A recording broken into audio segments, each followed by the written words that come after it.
Inside the Pylon, a Midwest college football podcast, joined as always by Clinton Boring. My name is Ryan Satkoviak. We are back on our Sunday night grind here because I decided that I was going to play a hockey game last night at 10:20 p.m. and the other team did not show up.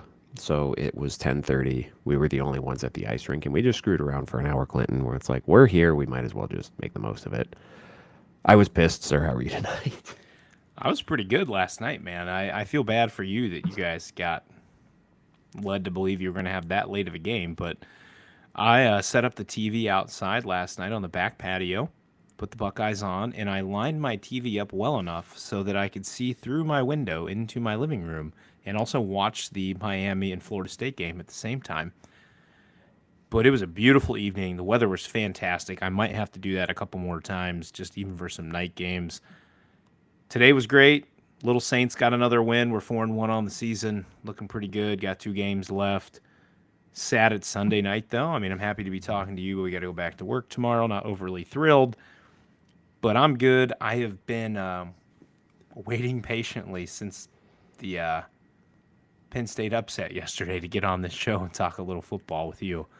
But Ryan, how's the? Oh, before I forget, 2 things. You guys should come play Battle Bets. You know why? Because Clinton's the best, and Clinton is continuing to climb in the Battle Bets, and we'll be in first soon. Second of all, it's really fun, and it's free.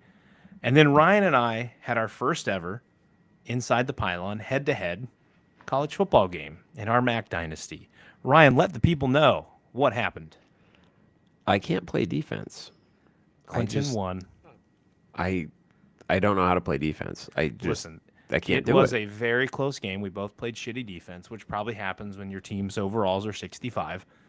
However, game winning field goal. Clinton's finger shaking on the sticks like a whore in church. And somehow I nailed it right down the middle because I thought I missed it. 52-49 win to the good guys, the Ohio Bobcats. I look forward to hopefully, Ryan, getting a head to head matchup in the playoffs with you in our big dynasty. I was gonna say it's not gonna be in this one because the Falcons are 2-3 on the season now. We are not making a bowl game at this rate now. Yeah. I I'm pretty sure that's like every single game in that dynasty I've given up like 200 yards rushing to someone. It's tough, man. Even against the computer, even if you know what you're doing on offense, your user defenders don't make plays. It's hard, very hard. Get washed out too much. It's crazy. Just Well, and it's not even like good blocking by the computer. It's like your linebackers just run into the back of the defensive tackle who's getting single teamed into yep. oblivion. I had that one big run late on you on the final drive that got to the field goal, and my 2 dumbass receivers ran into Bangura, or he's walking in for a touchdown. I'm like, you morons! I mean, Like, at this, come that on. would have been better for me if you scored a You touchdown got the there. ball back, yeah. But it was a hell of a game. I look forward to a rematch at some point. I had another point to make, and I completely forgot. So, hey, good news, guys. We figured out the sounds are back. We do have that. Yeah, I We don't have know figured what. that out. Yeah, I don't know what happened with that. That was So we just apologize to our super faithful strange. listeners, but we have now figured that out. Riverside, when they do their updates, it always messes something up. So for 2 or 3 shows, we had some glitchy sounds. Ryan reloaded the episode from the Pick'em last week, and the sounds are back. Yeah, So it's like we're excited. they try to prompt me to download something, and it's never has. I don't know. I'm trying to figure it out. They change this interface once a month, and I lose where everything is, and it's really annoying. Stop changing things. Just leave it be. Fuck. Find the way it is. Clint, did anything happen this weekend? I feel like it was I mean, pretty I think there were pretty just 2 chillax. notable upsets, right? Just Texas and Just a pretty chill weekend, you know. Not a whole lot going on. The not I think a lacking for wise marquee man once matchups. said it's the quiet Saturdays that'll get you. It got Yeah. us.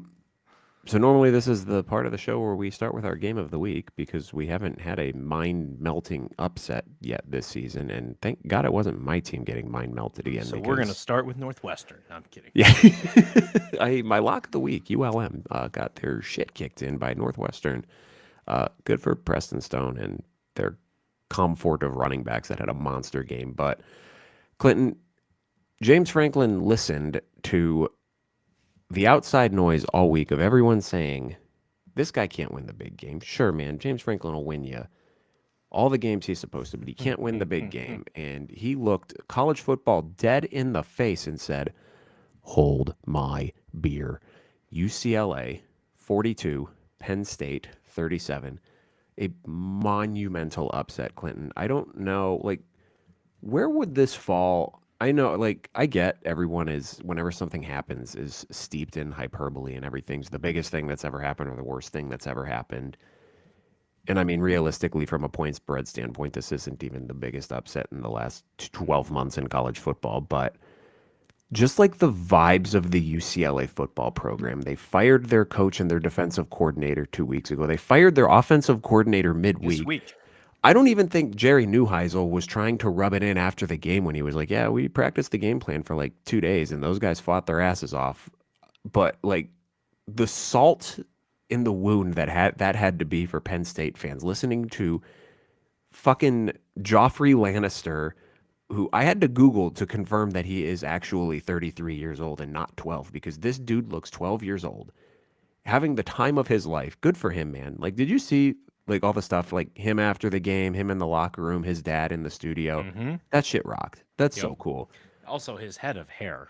Get Very this good head of hair. guy like a Head and Shoulders or some type of ab. My Very gosh. good head of hair. Very good head of hair. Boy, I don't even know where to start with this one, man. I would like, first and foremost, and you tweeted this from our account after the game, I think we have to start with undue flowers for due flowers, all due flowers for UCLA on this one, because this is a program that has been dead this year. They did not have a pulse, and that entire team could have quit. It was 4 games. Their coach got fired. They had a bye week. There was free reins for anyone on that team who wanted to get out and preserve a year of eligibility to do so. And I don't think anyone in the UCLA fan base would have faulted them at all. They stayed. They fought. They looked the giant in the eye in a game where everyone said, this team is going to be pissed off because of what just happened to them the week before. They're going to come here and they're going to murder you. And they took it. They took the battle to you right to Penn State in this one, Clinton. They were up 10-0 before Penn State even knew what the fuck was happening. They didn't have a goddamn clue what was going on that onside kick. Like, the dude, That was hilarious. The dude muffed the ball 3 times and still he could have had a Mai Tai on the beach while he was waiting for someone to come over by him, because Penn State didn't have a damn clue what was happening on that play. 27-7 at halftime. It looked like 3 different times in the second half Penn State was going to get back in this game. I thought after the block punt for a touchdown, I'm like, well, this was fun, but Penn State's going to come storming back, and they might even end up covering the spread here. And every single time that UCLA offense came out, they had their defenses back. They kept the deficit. They kept that deficit, and UCLA never trailed in this game, Clinton. Nope. Where does your head go with this one? Because to me, it's just utterly incomprehensible that a team that came into this game with one of the worst rush offense and worst rush defense in the nation, they won the rushing battle 280 to 157 in this game. Just an utter ass kicking on the line of scrimmage by a team that, again, has shown no capacity for doing that this season. I think where I go right away is leadership. And I'm going to start on the UCLA side with Nico Iamaiva. You talked about players that could have packed it in. This kid we don't know the true why he picked UCLA, but I don't think UCLA was his first option. And maybe Deshaun Foster was the reason he picked UCLA, other than it's back home. He could have left, man. He could have shut it down. And he stuck around, and his leadership carried this team time and time again when they needed a play. And he dominated Penn State, man.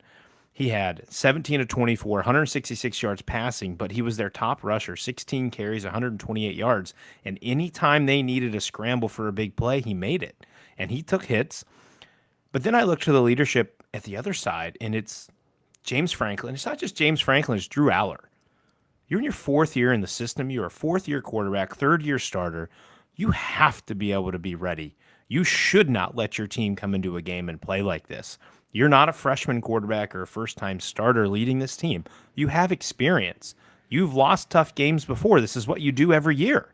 It shouldn't be a surprise to you that you lost to Oregon. It hurts. I get it. But Penn State walked into this game, Ryan, They were limping. I get it. It's a tough loss. But they look like they could just walk in and give about 50% effort and beat UCLA and get out of there. And guess what? UCLA found something this week, maybe within the last 3 days when they got a new OC, and they punched him in the mouth. And Penn State could not respond repeatedly. And when Penn State did punch back, UCLA held strong and made this a game. I mean, Jim Knowles, you get paid a shit ton of money at Penn State, buddy. And UCLA, the worst team in America, just racked up 446 total yards of offense on you. And they outrushed you 280 to 127. They also went 10 of 16 on third downs. Knowles, I get you ain't got Caleb Downs and other guys back there, buddy, but you got paid a ton of money to not let stuff like this happen. And sometimes when your offense is a bit lackluster, in the way that Penn State's was for 3 of the 4 quarters against Oregon, your defense has to carry the day, and they couldn't do it.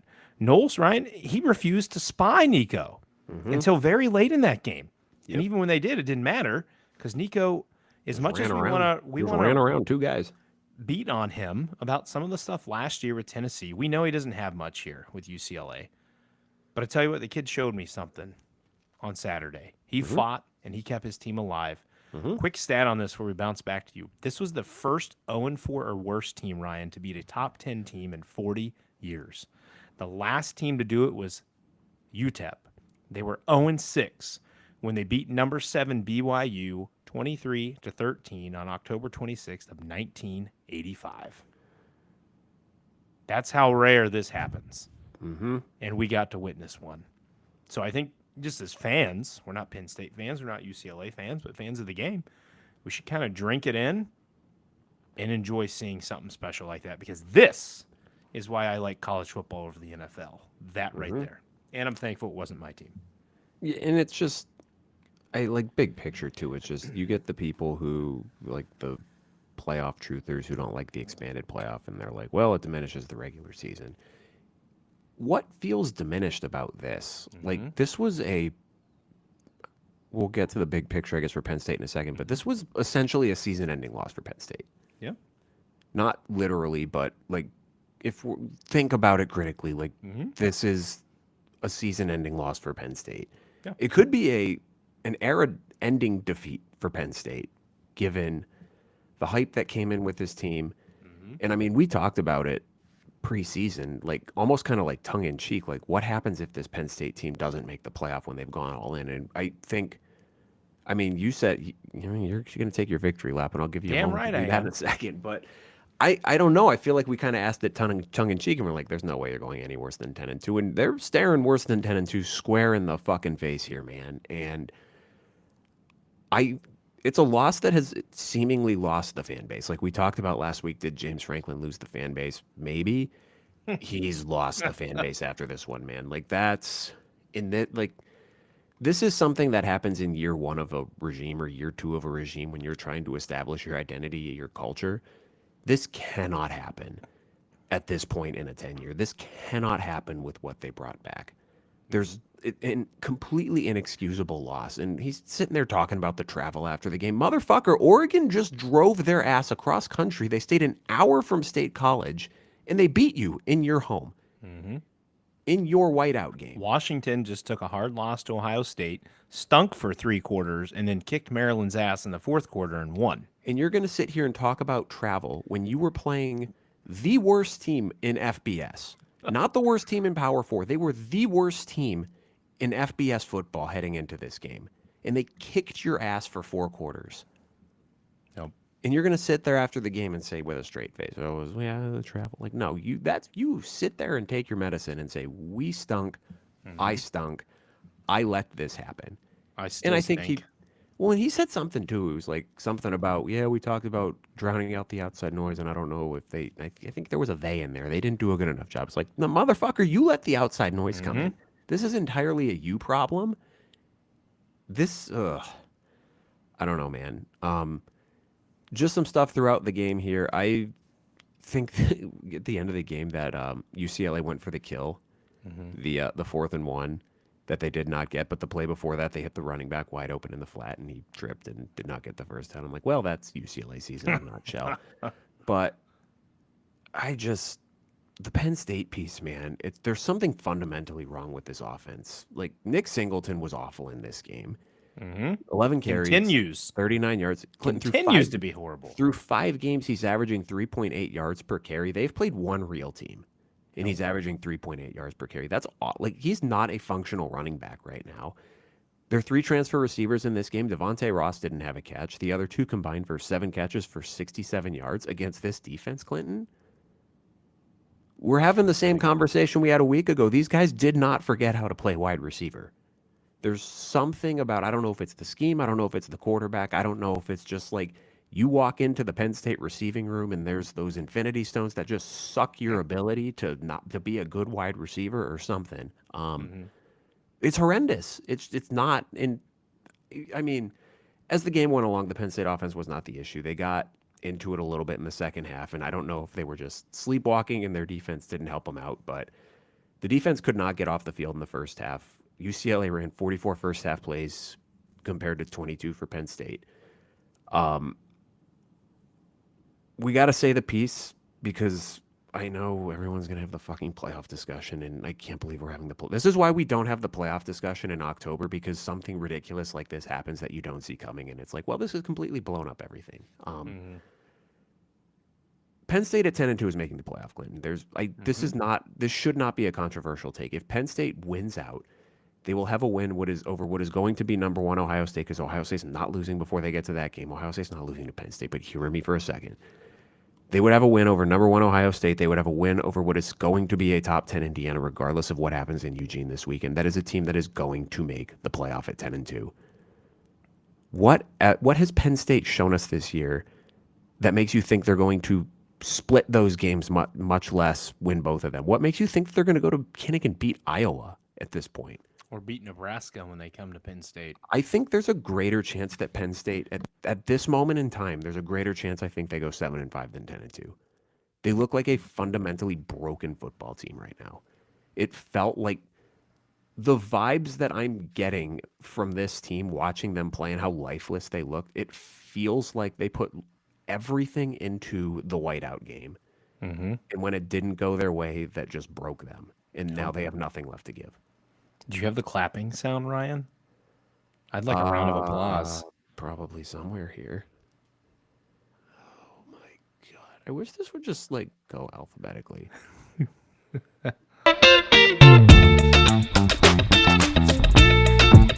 That's not the right one. That's okay. That's good enough. There it is. Everybody clap for Clinton now. Come on. Clinton, early summer, posed a question on the Twitter. Said what was the better chance? What was it, like Penn State going 11-1 or going 9-3? And I get it, those are options. But the feedback I got from people, Penn State fans in particular, was there's no shot Penn State goes 9-3. Oh boy, that's aging like milk now. Those takes, and I'm aging like a fine wine over here. Listen, man. They can find something. It's possible. But Ryan is 100% correct, folks, when he says, what has Penn State shown you this year to think they could beat Ohio State and Indiana to get in the playoff and not stumble somewhere else? Because I'm telling you what, Iowa's going to play really good defense. If you guys didn't watch 2 weeks ago, did you see what they did to Indiana's high-powered offense? They shut them down. Penn State doesn't have a high-powered offense. Nope. They're going to be in a slugfest for 4 quarters with Iowa at Kinnick, which might be a night game. So I don't know if there's a time on that yet. That's going to be a challenge. You're getting Ohio State at big noon, but I'm telling you what, Minnesota couldn't snap a ball last night because they couldn't hear. It was so loud. And then you're going to have to face Indiana. And they're a freight train right now. Signetti's got these boys confident. If Indiana goes in and beats Oregon this weekend, you have no shot to beat Indiana. None. Maybe like 0.001% for the Penn Staters to listen to this. But you go back to the beginning of the season, if maybe they had showed you something in their first 3 warm-up games against Children of the Poor, maybe you'd be more confident. But, Ryan, they dicked around in those games too. for 3 quarters and couldn't figure it out. James Franklin was quoted as that this is the most experienced, the deepest, and the best team he's ever had. And it's looking like it might be his worst record at Penn State. Again, without looking at the entire list. I know COVID probably wasn't great, but exclude COVID. But, buddy, if you're going 8-4, James Franklin's not walking through that door next year to be head coach. It's not going to happen. No, I think it's when you start getting like every national outlet rating that it's time to get rid of this guy, that's it's over. Man. I saw many Penn State fans tweeting. Obviously, they're mad at Franklin and they're mad at Aller. They weren't saying just fire him. They were saying, listen, we appreciate what you've done. Let's find a mutual parting of ways, and you just walk out the door. Again, they're not going to do it now because the expanded playoff is here, and they still have a chance. It's on life support. You've been hit by a Mack truck. You are on life support. You have to find a way to upset Ohio State. You have to find a way to beat Indiana and not stumble somewhere else. Because if you win those 2 games that you stumble and you're 9-3, you're going to need a lot of chaos, man, to get yourself in, even with those 2 wins. No, yeah. You're still going to need help. Let's say they do beat Ohio State, and then let's say Indiana gets clobbered by Oregon, and Indiana drops another game before they play Penn State. Well, that's the other issue, too, is you need – Ohio State's not going to fall off, but you need Indiana to not – to stay for real. They got to compete Saturday. Like, they don't have to be a playoff team, but you need them to be in that conversation. They have to be competitive. Otherwise, people are going to look at your resume and be like, nah, Indiana did the same stuff last year. Couldn't beat the big boy. They have to stay competitive with Oregon to help you, if not win it. But I don't know, man. It's a tough time. It's not Happy Valley right now. It's Depressed Valley. It was Sad Valley last week. Now it's Depressed Valley. And it's just...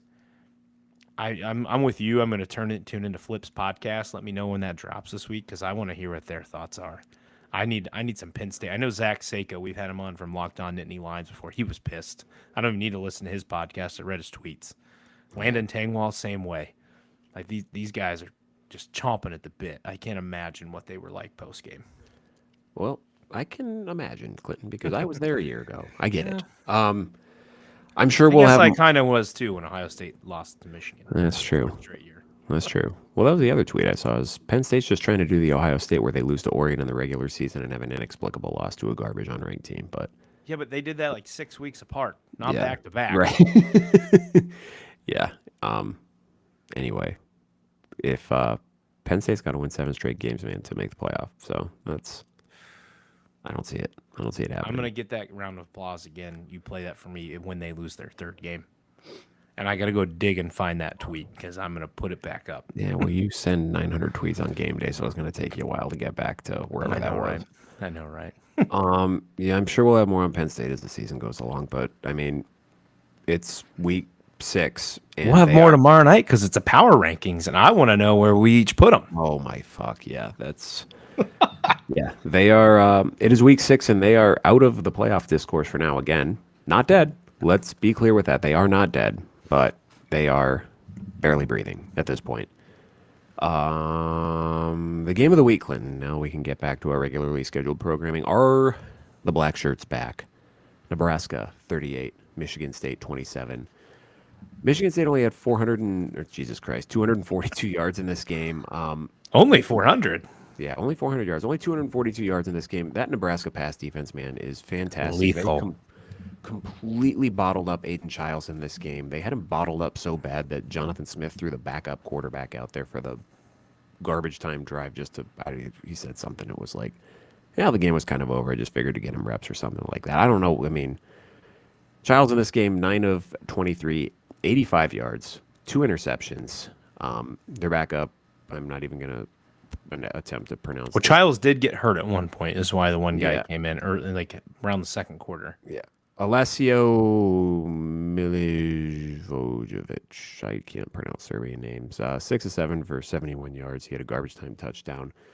Nebraska got up 14-0 in this one. They scored a touchdown on their first drive, and on the ensuing Michigan State drive, blocked the punt for a touchdown. But give credit to the Spartans' defense in this one. They played very well, at least in that 2nd and early 3rd quarters, to get them the lead. They had Nebraska likewise kind of bottled up in this game. Michigan State went on a 21-0 run through that time to take the lead, but That last drive of the third quarter, Raiola hit Ja'Cory Barney for a 45-yard pass, which set up a 23-yard Emmett Johnson touchdown run that tied the game.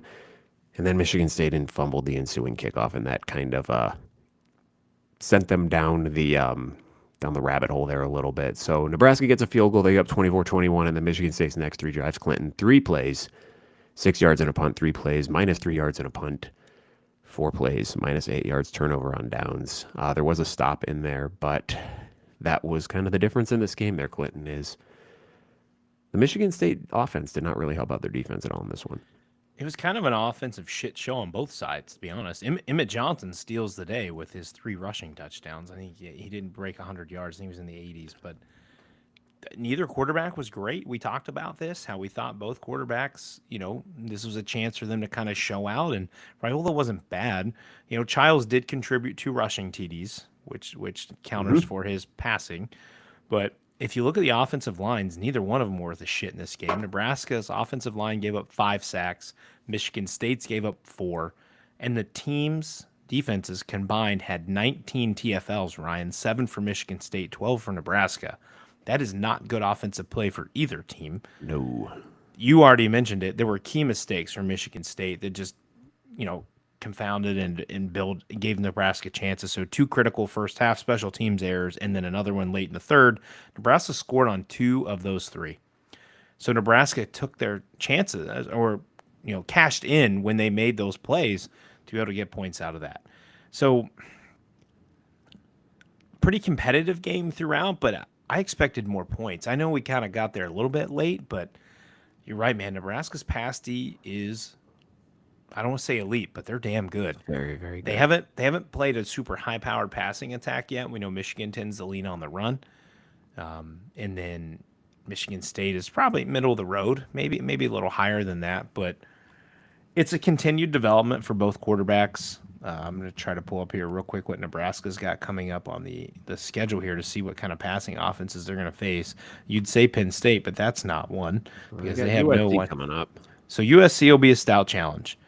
And if they shut USC's pass game down with Mekhi Lemon and Jacoby Lane, that's going to be thoroughly impressive. Thoroughly impressive. Yep. Next 3 for them at Maryland, at Minnesota, Northwestern. There's some, I'd say, competent quarterback. Maryland can pass the ball. Dude, we'll get to the Maryland-Washington. Malik Washington, he's good. He can throw. They can't run for a lick, though. Cannot run for a lick, though. And that's the killer for them. But, not a bad game. Michigan State's now 0-2 in the Big Ten. You're going to try to play spoiler. You're going to try to clip Michigan later in the season. And Nebraska, your dark horse playoff hopes are still alive. The year of Matt Rule is moving pretty well. Yep, man. I mean, you look at those next 3 games. If you're a Nebraska fan, you got to feel pretty good about your ability to win those. They will be tough. They will not be easy. Maryland coming to Nebraska? Nope. It's at Maryland. Okay. Is there a bye week in there? Nope. At Maryland, at Minnesota, Northwestern, USC, at UCLA before a bye. Okay. Well, I guess Maryland better not pull another USC and choke in the 4th quarter. We'll get there in a minute, I'm sure. Yes. But let's go to my city of residence, Clinton, Ann Arbor, and I want to talk about something else that was fucking embarrassing this weekend, and that's Luke Fickell and whatever the hell he was doing in the 4th quarter. Michigan 24, Wisconsin 10. I thought we were going to have a game on the first drive when Wisconsin marched down the field, 12 plays, 75 yards, and scored a touchdown. I'm like, oh, here we go. They came to play today. And then they did not do anything after that. Hunter Simmons got the start in this one, and it looked like, again, early, he gave them a little bit of a spark, but Michigan responded well. There was a pass interference on their first drive, and then Justice Haynes had a 43-yard run that set up a touchdown that tied the game. The defense has settled in well after that. After that touchdown drive for Wisconsin, Clinton, their 5 other first-half drives combined for 21 plays and 77 yards. Well, you and I talked about it. I said, first down, run up the middle. Immediately followed up with a 5-yard curl. And you're just like, they don't have anything else to do other than that. And it just, I don't know, man. You felt like, when we weren't particularly thinking this game was going to be close. It ended up a 14-point game, but it was closer than that throughout. And I would say, Clinton, it was closer than that throughout from a scoreboard standpoint, but there was no point during this game that I thought Wisconsin had any threat to win. I thought Wisconsin was going to get hammered in this game. So they showed me a little something early, right? The defense looked good. Yeah, The defense was they good. proved why they're a good run defense. When you're going against a team that runs as much as Michigan, you're going to give up some yards, man. Yep. You're going to give up some yards. So I thought Wisconsin's defense did what they could. The offense couldn't do anything. And again, we're talking about quarterback. And I don't know, Billy Edwards being in this game probably does not win this game for them, but it might give them some life. Vinny Anthony, I think, was the offensive hero for Wisconsin in this one. Mm-hmm. But Fickle's got to find something with this team, man. I mean, he ended his quote. He said, every play is going to be analyzed, see which players have competitive spirit. And I quote, we're going to find out who the ones are who don't look at the scoreboard, Fickle said. Don't look at the record. Don't worry about who the next opponent is, but are willing to fight their way through this thing. Y'all better start fighting harder because he's 15-16 in his third season with Wisconsin. And now he's 0-8 against top 25 teams. Clinton, he needs to look in the mirror and fight for himself because the fourth quarter of this game was an embarrassment. So Michigan makes it 17-7, and then Simmons was picked off, and then after that, they could not get Michigan off the field. They had a 10-play drive that took almost 5 minutes off the clock, but they forced a turnover on downs. They went 3 and out. Michigan real quick makes it 24-7 after that. There's 9 minutes and 24 seconds left in this game, Clinton. Wisconsin ran a drive where it looked like they did not give a fuck about how much time was left on the clock. It was 12 plays, 53 yards. They only got a field goal. It took 6 minutes and 41 seconds off the clock. Again, they're down by 17 with 9 minutes left in the game. And they're just bleeding clock. Mm-hmm. They failed to get the onside kick. And then Luke Fickell just did not call timeouts at all. No. Did not try to get the ball back at all. It was like this motherfucker was playing to cover the spread. And that was it. Oh. Fucking embarrassing. Like, your head coach is out there playing not to get killed, and you're going to sit there and say, we need to find out who are guys who are going to fight. Motherfucker, fight for yourself. Mm-hmm. What are you doing? Yeah. It was just, I can't believe what I was watching at the end of that game. He threw up a white flag. This dude threw up a white flag and said, I don't care. We're just going to try to get out of here and keep this game close. Yep. This is literally what Wisconsin did in the fourth quarter. If I was a Badgers fan, I'd be pissed. Well, the problem is, we look at your schedule through the rest of the year, and there's not much left in where you feel confident you're going to win a game. So you were at least close in this one to try to earn something, and then your coach takes a 6-minute drive instead of trying to move the ball, get down the field, and make an effort. And now you lose this one. This is just another gut punch to your team. And it's like, I get if you think that you don't have faith in your guys to, like, execute a 2-minute drill to move the ball, but at least, like, try. It's a close game. Yep. Listen, the worst you can do is braid the lock and throw an interception. Yeah, you get picked off, and then they score to take a 24-point lead. Then, okay, whatever, run the clock out and don't get hurt. You were going to lose anyways. There's 9 minutes and 30 seconds left in the fourth quarter. It's a 17-point game. I get you're probably not coming back from that based on what we've seen from Wisconsin in the Luke Fickell tenure, but you didn't even try. Yeah. You laid down and just said, we're cool with the 17-point loss, whatever. Yeah. On the other side, flip to Michigan. Solid game. Again, Justice Haynes, what I have him at here, he did 19 carries, 117 yards, 2 TDs, 6.2 yards per carry. I still think, listen, Bryce Underwood has an absolute cannon. He is one speed, man. He is one speed. He's got to take some off some of these. Again, he can't help drops, but maybe if you don't throw a 150-mile-an-hour fastball, he's like take just a teeny bit off, your guys might hold on to the ball. Do you remember when Aroldis Chapman first came into the bigs and everyone was mesmerized because he was the only guy throwing that hard at that time? Mm-hmm. That's what this reminds me of. Is this dude? He just comes out and he throws straight gas. Gas. Yes. There's no slider. There's no changeup. There's no off-speed pitch. It is just gas. And good news is defenders probably won't catch it either. So. That's true. That's true. But your receivers, for the most part, are not good, and you need to find that lower gear to help. Hey, Donovan McCauley, nice game, 6 catches, 112 yards, 18.7 average, 1 TD. That catch on the sideline was phenomenal. Very good. Yeah, my note here is they might have found something with Donovan McCauley, and I was joking with one of my coworkers. I'm like, I can tell you exactly what you're going to get from Donovan McCauley. He's going to catch 3 passes for 60 yards. Yep. And then Andrew Marsh, and then Marsh, to a lesser extent, he made a couple nice plays in this game. And I mean, if you're Michigan and you now have 2 guys out wide that you can at least trust are going to catch the football, that's something to complement your run game. So that's makes a big difference. Potentially a big step for Michigan in this one is they have found some guys that maybe they can trust out wide. Only thing else, one more I'd say, Bryce Underwood, if you're going to run, you got to protect the ball. Yep, They forced a he fumble on him. runs He's around with that got to thing protect the loose. ball. And you're a big kid, I get it, and you're strong. But, buddy, you're playing guys who are just as big or stronger than you. You have to hold on to the ball because you're going to be in a situation maybe next week against USC, and maybe you got them on the ropes and you got a chance, or it's early, whatever it is, early in the game, and they punch it out. USC can score quick. Mm-hmm. Michigan hasn't really played a team yet, I believe, that can score quickly. No. So you have to take care of the ball, both passing and running. Well, especially the way that guys punched the ball. Did you see the end of the Rams 49ers game Yes. when Kyron Williams fumbled going into the end zone? Mm-hmm. The guy has a fucking billy club on his hand and winds up and he hits him in the face on the way down. Yeah. Like I get you're trying to create a play, but we have reached the point with the peanut punch where we got to fucking rein this shit in a little bit. Guys getting he literally hit him in the temple on the way down. Yeah. That's ridiculous, especially when you got 6 pounds of tape on your hand, man. We got to do something about this. Yeah. But let's talk about that Washington game next, Clinton. Washington 24, Maryland 20.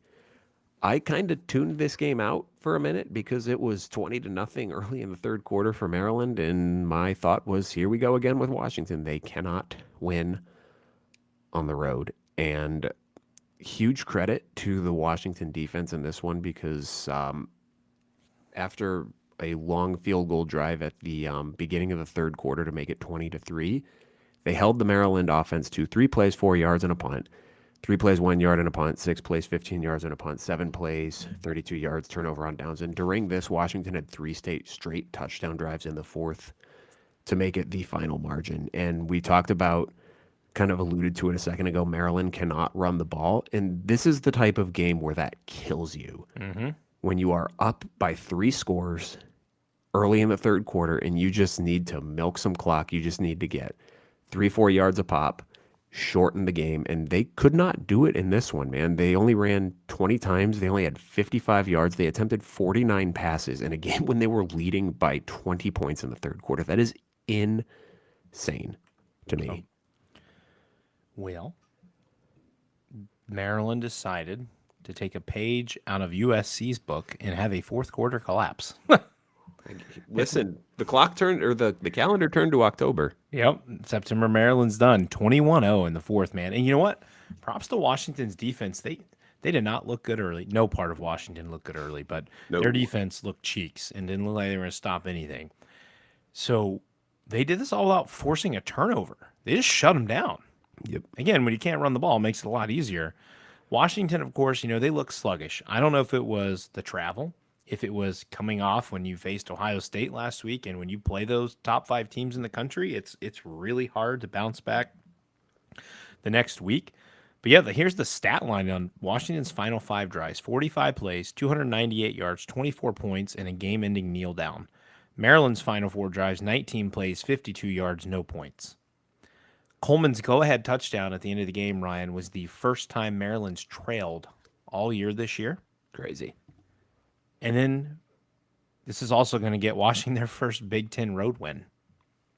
Yep. Been in the Big Ten for a year and a half. You just got your first Big Ten road win. Did not have one last year. And then a very bizarre trend continues. I actually think we might have pointed this out last year. Bizarre trend. Maryland has not won a game coming out of a regular season bye week since 2016. Jesus. That's rough. That's insane. If I'd have known that stat before. Hey, Maryland did cover, right? +6. I got the dub for that one. So we both had Maryland.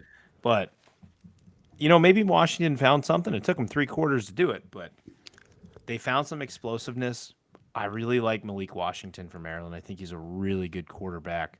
I think he's going to give. By the time I believe Michigan's last game before Ohio State is Maryland, and I think it's at Maryland. I believe you are correct, yes. That's going to be a hell of a game because Washington's only going to get better. Now, again, Maryland better figure out how to run the ball. Figure out how to run the ball. They couldn't do it last year. They can't do it this year. I'm telling you what, Washington's good, and he's going to keep getting better and better, and that's going to be a fun, true freshman quarterback showdown in Maryland. Washington did move the ball pretty well. Washington, the team, not Malik Washington, the quarterback. Mm-hmm. But interception on their first drive, and then they had two Mm-hmm. turnover on downs in the first half at the Maryland Yep. 32 and 39 after Washington, the quarterback, threw an interception. And then that second turnover on downs led to a missed field goal for Maryland right before the half, which obviously loomed large in this game. I don't have the penalty stat line, but again, I feel like Washington had some untimely penalties again, which feels like a Jed Fish thing. They did this Yes. shit last year on the road. They did this shit against Ohio State last week.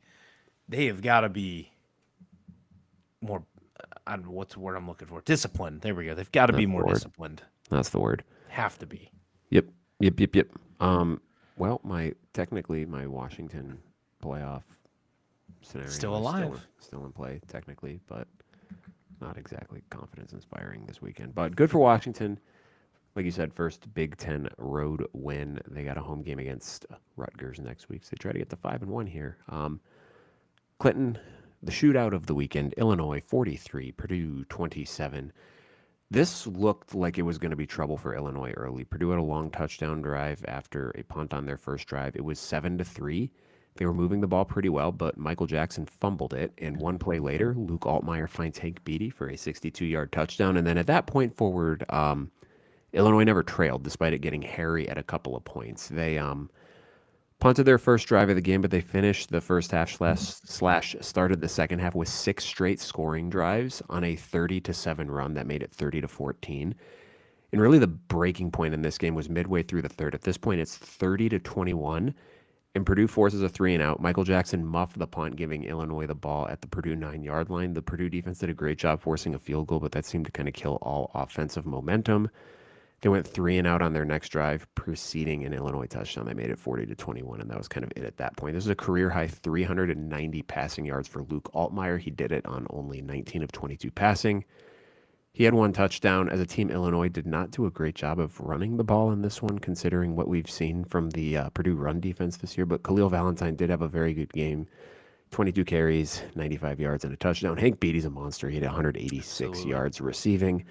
On the Purdue side, Ryan Brown once again exceeded 300 yards passing. I believe that is now 4 or 5 games he has hit 300 yards. And Purdue did a pretty good job running the ball, 251 yards, 6.0 yards per carry as a team. But the turnovers proved costly in this one for Purdue. And I got to say, if you're an Illinois fan, the way that you are playing defense right now, you probably aren't feeling too good with who's coming to town this week. Yeah. You're going to have to hope for a miracle. Yeah, props and shout out to Ryan Brown, man. The guy leaves Purdue, comes back. He's fitting in really well with the new Purdue offense and scheme. 1 TD pass. He also ran for 1. So he's got some dynamic ability.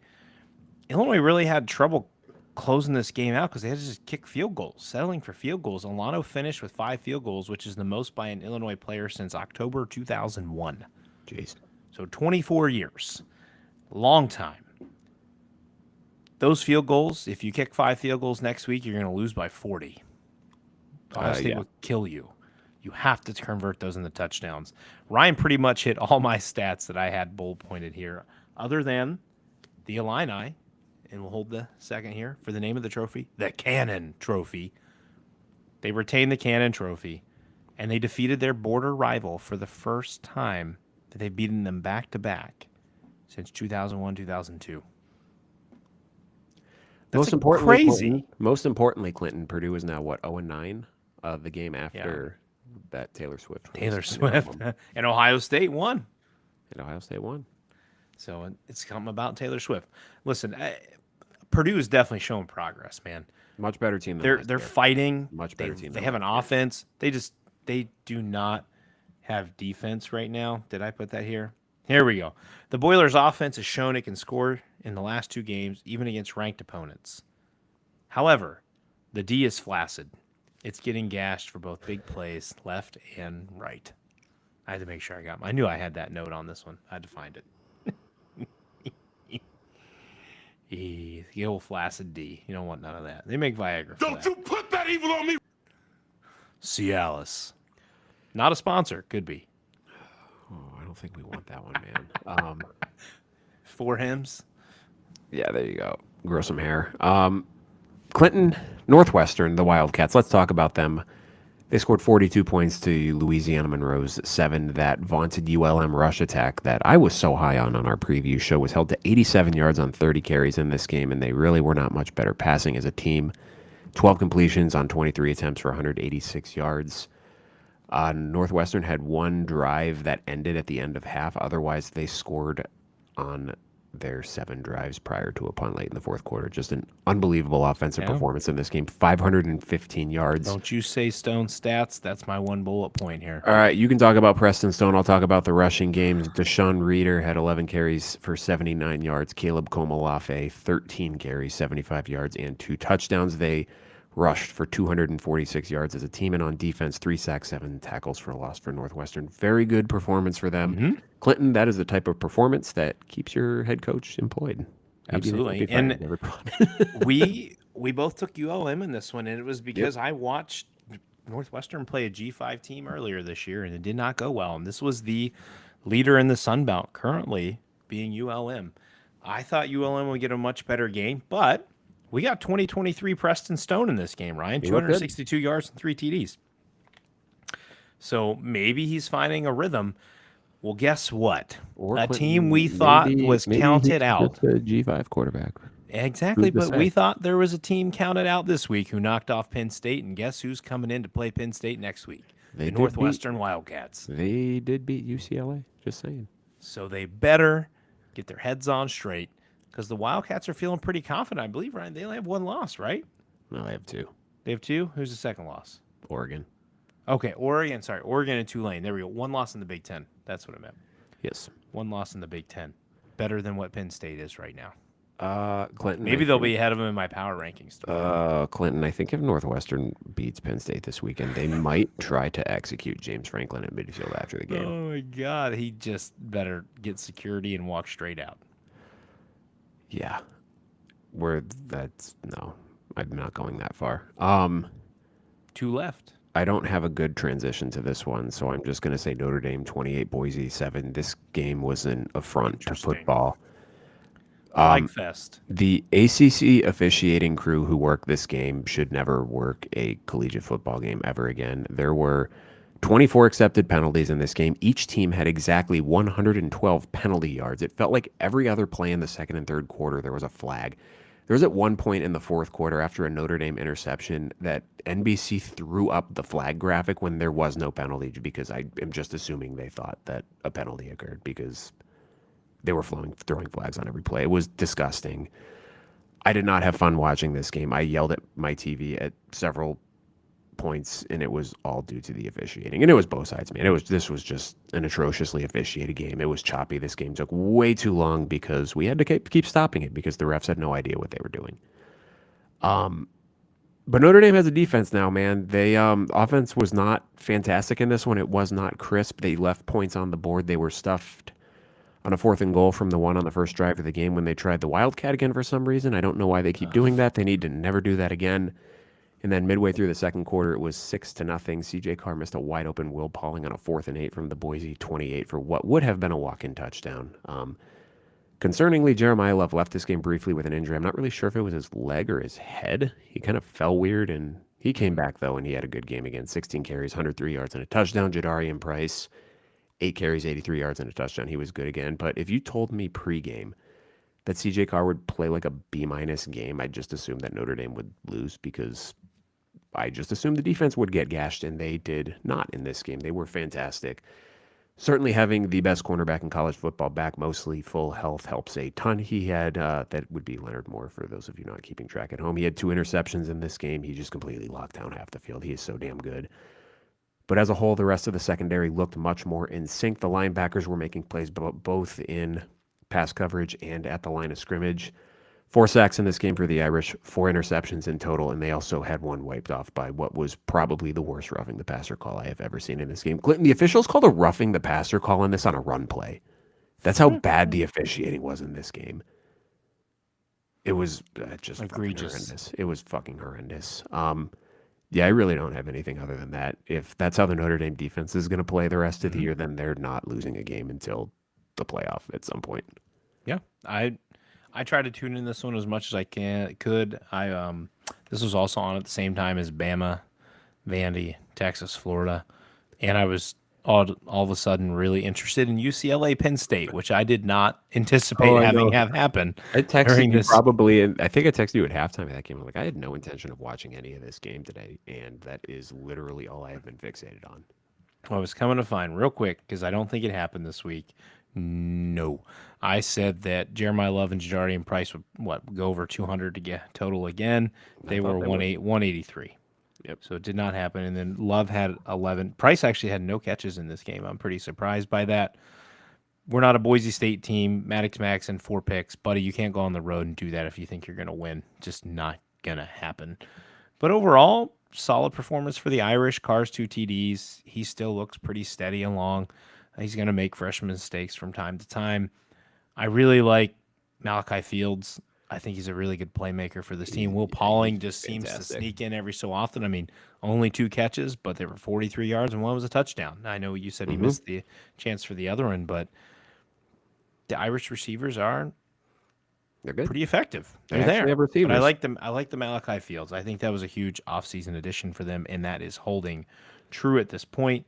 The Irish also 4 sacks, 4 TFLs in this game, and their offensive line allowed 0 sacks. And if you remember back to the playoff game last year against Penn State, I had said Boise State, I believe, had the most sacks in the country heading into the Penn State game. So that's, I mean, they probably lost guys. We don't cover Boise State, but that's an impressive stat to hold them to Yeah, no sacks.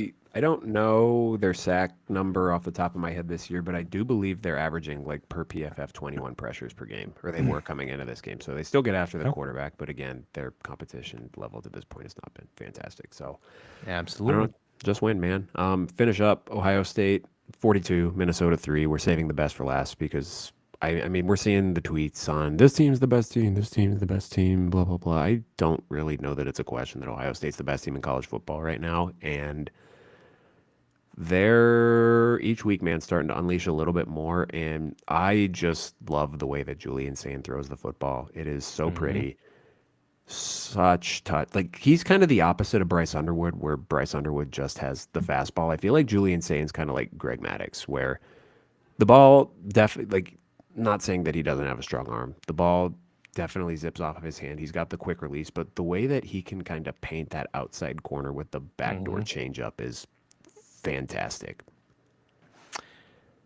Buckeyes defense dominant again, as seen by the 3 points only allowed. That was the first drive of the game, and Minnesota did nothing after that. Ohio State finally opened up the offense, man. We've been waiting on it, other than getting scrambling and OU. But they finally opened up the offense, let Sands sling the rock, and he was fine. Carnell Tate, monster game in this, career high, 183 yards, 9 receptions, and a touchdown. A lot of that work came in the first half. Jeremiah Smith, another touchdown. I think he finished with 80 yards, somewhere in there.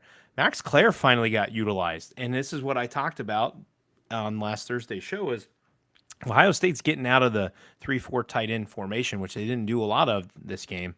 Max Clare's going to be able to do what he did at Purdue, which is be an effective weapon downfield. I believe five or six receptions in this game. Very solid performance. The Ohio State defense is their second game this season, Ryan, where they haven't allowed a touchdown. It's also the first time since 1979 they've gone 5 straight games holding opponents to 10 points or fewer. That is very impressive. The flip side, let's look at Minnesota here. They're now 3-6 in road openers in the Big Ten under Coach Fleck. It's also the second straight trip to Columbus where they haven't scored a touchdown. Darius Taylor is back. He was limited. He got stifled. But let's see if I can get this name right. Boy looks like the next good Minnesota running back. He did very well. He's got some explosive ability. And I tell you what, man, Drake Lindsey's the real deal. I know he only had, 90 something yards passing in this game, but Hmm. and on 15 completions. But he faced an elite defense. They've got Hmm. athletes everywhere, and Minnesota doesn't have receivers out wide to do anything for them. I Nope. think some of his best passes in this game were to tight ends. But he's 6'5", so he's got great size. He's got a big arm. Minnesota, get him some weapons, Hmm. and you're going to push teams next year with the ability of him to throw the ball. He's a very, very good quarterback. Ohio State's just on a tear, man. And I read all week this week. Ohio State's 103rd in this offense of explosive ability and blah, blah, blah, blah, blah. I'm like, because they're not trying to do it yet. You guys act like they don't have it in the chamber. They still had a chamber full of offensive plays to kick your ass. And that's what they did. Now, you're back on the road against a very good Illinois opponent next week. Do you continue to let Sayin sling it? I agree with Ryan. He doesn't have Underwood's arm strength or power, but his precision and his ability to get the ball out quick, he just looks California cool, to quote, I believe, Todd Blackledge and, I'm blanking on his name, Gus Johnson. Oh, fuck off with the Gus Johnson nicknames. He just, with the hair, and he looks relaxed, man. Nothing phases the kid. Doesn't matter. Now, Ohio State's offensive line's playing pretty well. He doesn't get a whole lot of pressure in his face. But when he does, he's calm, cool, and collected, and he does just fine. I think right now there are 3 teams who stand at the top, I think, is the best in college football, and that is Ohio State, Miami, and Oregon. I think there are 3 ascending teams right now. That's Alabama, Notre Dame, and Texas A&M. Outside of that, I'm not really sure what the hell we're getting. Clinton, I have pulled up the Sagarin ratings right now through week 6. Can you tell me so this is like kind of similar to the BCS rankings, computer rankings. Can you tell me in order who the top 5 teams in college football right now are per the Sagarin ratings? I assume Ohio State's 1. Correct. Miami's 2. Nope. Oregon 2. Oregon's 2. Miami 3. Nope. Wow. That's interesting. Miami is 5. Interesting. Okay. Bama? Bama is 3. Please don't tell me Georgia. Nope. Okay, good. So I need 4. Yep. Is it A&M? A&M is 6th. Okay, so that's close. Shit, I got to run through Missouri. Nope. Okay, they haven't beaten anybody notable yet anyways. I don't know. It is Notre Dame. Okay, I should have been able to guess that. But interesting. Yeah. So that's your. I mean, we talked about it preseason that the FEI number from last year. If you didn't finish top 6, you don't have a chance to win a national championship. And among those top 6 teams, I mean, Miami and A&M, I believe, would be bucking the trend. But Ohio State, Oregon, Alabama, and Notre Dame were 4 of those 6 teams. I think one of them was Ole Miss and the other was Penn State. So, or maybe Georgia was in. I don't think Georgia was in there. So, I mean, people are going to hate on Notre Dame being a 2-loss team, but that's a 2-loss team that has gone down to the wire with 2 teams that are currently in the top 6. Yeah. So it's going to be a fun finish. And I feel like we say this every year, but this season feels not wide open because of currently what Ohio State's doing, but I think it still feels pretty wide open everywhere else, right? Like, I don't think anybody's guaranteed. Well, the thing until you see Ohio State beat Michigan at the end of the year, they're not. So I think the thing with Ohio State right now is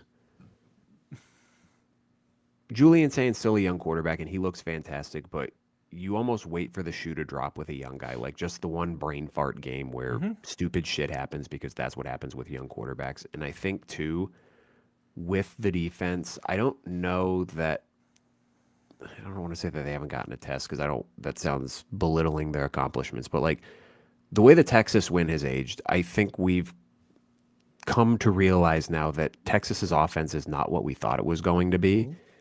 And I'm not too sure what the overall ceiling of the Washington offense is against good teams.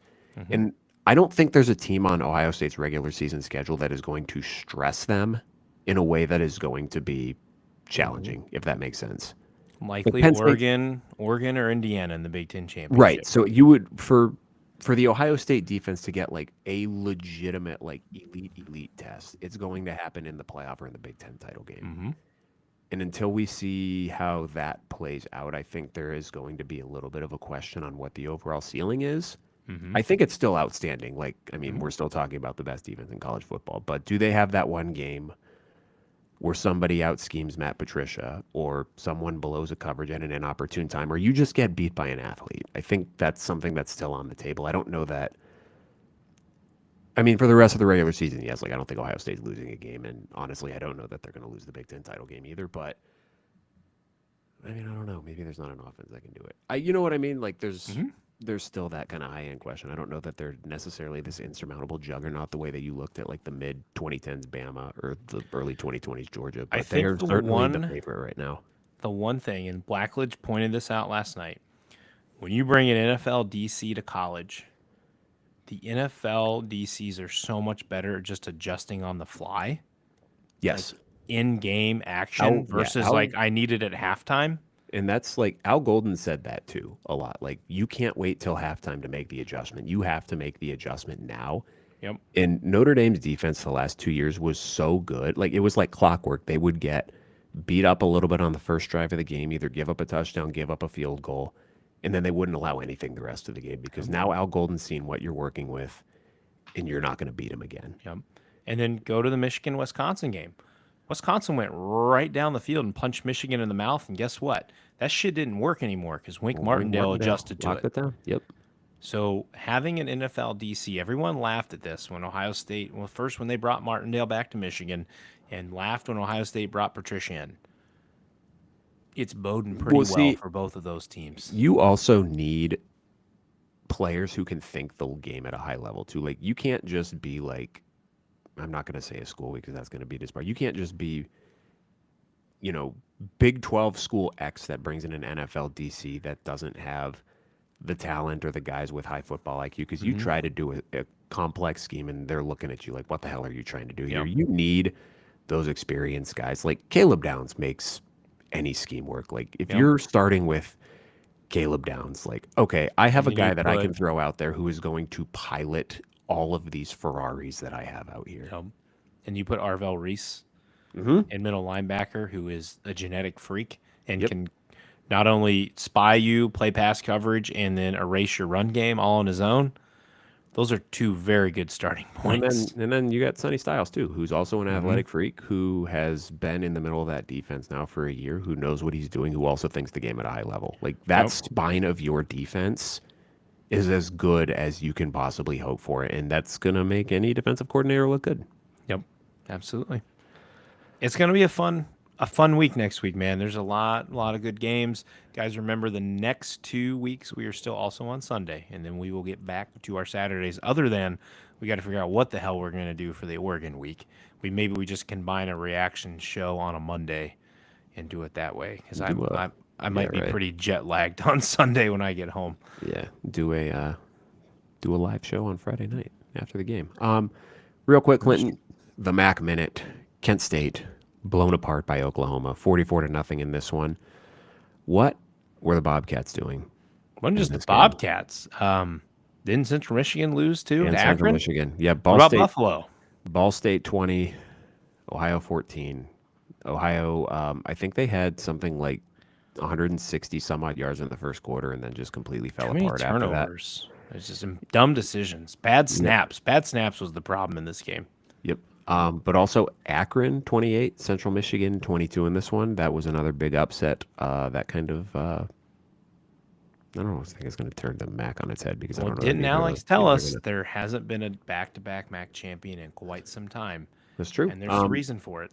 You mentioned Buffalo. They escape overtime with a 31-30 win against Eastern Michigan to improve to 2-0 in the conference.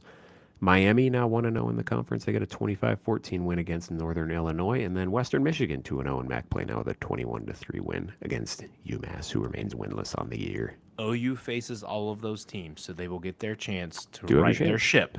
Yep.